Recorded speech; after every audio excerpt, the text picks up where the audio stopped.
पहला सवाल, किस नबी अलैहिस्सलाम के जिस्म पर आजमाइश के तौर पर कीड़े पड़े थे?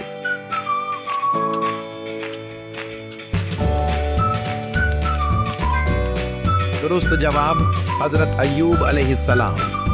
अगला सवाल, दुनिया में सबसे ज्यादा लोग किस खित्ते में इस्लाम के पैरोकार हैं?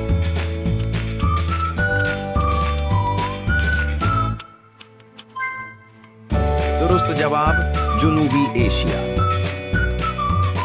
अगला सवाल, पहला इंसान जब जमीन पर उतरा तो किस इलाके में कदम रखा था?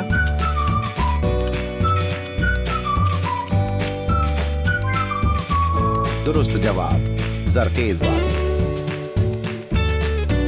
अगला सवाल, कुरान में लफ्ज मौत कितनी बार आया है?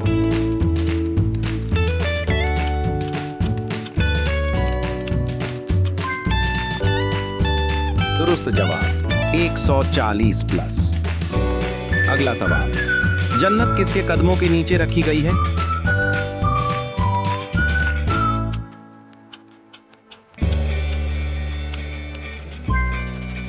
इस सवाल का जवाब अपनी ज़हानत से कमेंट बॉक्स में दें।